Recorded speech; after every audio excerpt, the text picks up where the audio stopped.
अंग्रेज़ों के लिए ज़मीन के सारे सिस्टम फेल होते जा रहे थे, चाहे आपका रोटवारी हो और बाकी सारी चीज़ें हो, परमानेंट सेटलमेंट हो या इदाददारी हो। तो अंग्रेज़ क्या लेके आए जिससे बेसिकली आपकी चीज़ें देखी गई और आगे जाके वो पीजेंट्स पे कंट्रोल कर सकें। तो मिलते हैं इसी चीज़ में, देखते हैं क्या था। तो लॉर्ड कॉर्नवालिस ने देखो इंट्रोड्यूस किया था परमानेंट सेटलमेंट 1793 में, और लॉर्ड वेस्ली बेसिकली इंडिया आया as a governor general in May 1798। उसने ऑर्डर दिया एक्सटेंशन ऑफ परमानेंट सेटलमेंट का मद्रास प्रेसिडेंसी में, और उसने बेसिकली ऑर्डर दिया जो कि नॉर्दर्न डिस्ट्रिक्ट्स के अंदर मद्रास प्रेसिडेंसी वो चीज़ चीज़ें क्या थी। जो पीजन था वो बेसिकली आपको कलेक्ट करके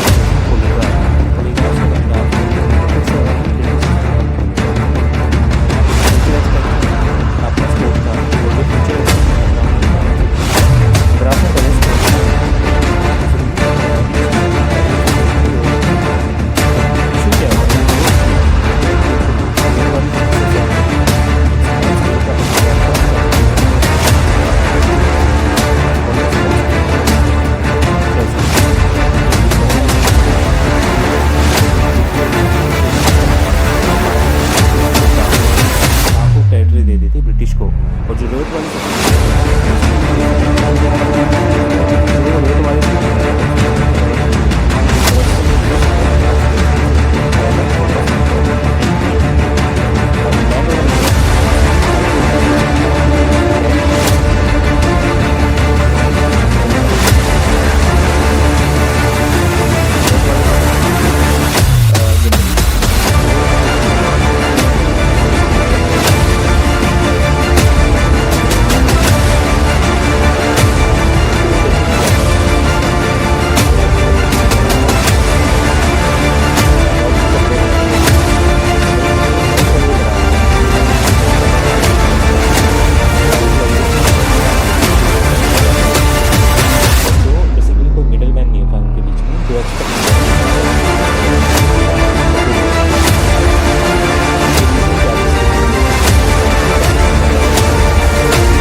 था लैंड असेसमेंट्स के साथ, वो बेसिकली लैंड और वो कैपेसिटी ऑफ लैंड से ज़्यादा भी होता था।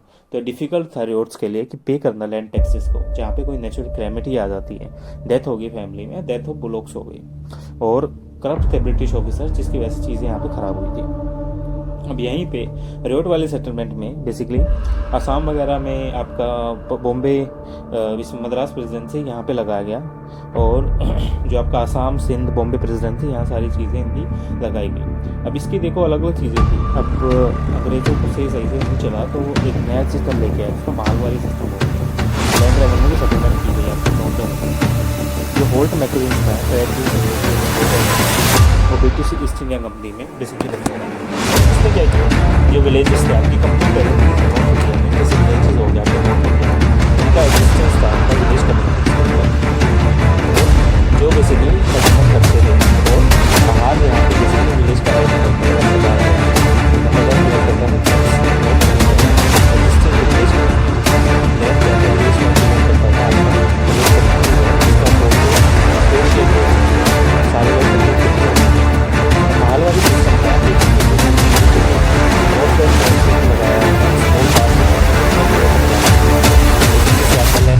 किया जाता था हर प्लॉट का, और विलेज आपको कैलकुलेट किया और इसी केस में आपका उसको पे करना पड़ेगा। जो डेवलपमेंट डिमांड है वो बेसिकली ये करता था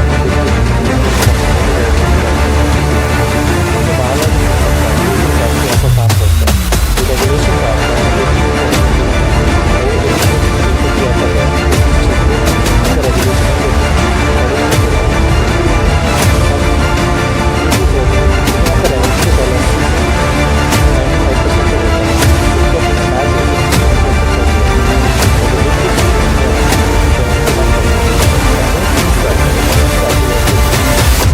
का क्या आ रही थी इसके अंदर, जो कमाई थी लैंड से वो काफ़ी कम थी, और अब उस चीज़ को अब टैकल कैसे किया जाए ये भी एक बहुत बड़ा इशू था, क्योंकि आप कमाई यहाँ ले रहे हो और लैंड का आप हर्जाना है आपको उतना ही देना पड़ रहा है। तो उस केस में क्या है, गरीबी आती गई किसानों के बीच में और शोषण होता रहा।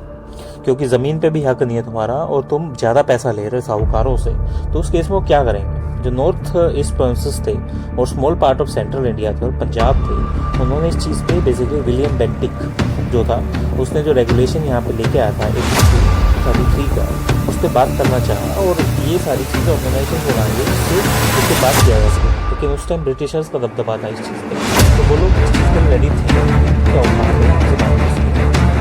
और किस बेसिस पे हम तो बेसिकली ऑटोनॉमी देंगे, जिससे बेसिकली हम उनको चीज़ें यहाँ पे प्रोवाइड करते हैं।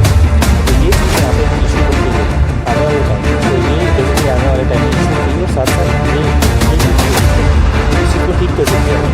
टेक्निकल अगर आप ऐसे ही सोचना नहीं करोगे तो उस टाइम के बाद तो लैंड खत्म हो जाएगी और उसमें बेसिकली सोचना पड़ेगा और वहाँ पर कुछ अच्छा डॉक्यूमेंट से नहीं करोगे, उसके बाद वो चीज़ जीरो हो जाएगी। लेकिन इस चीज़ों को इस वजह से क्या है वो सोचना पड़ता है, से लोग मरते रहे और यही इशू था जो इनके सिस्टम सारे फेल हो गए।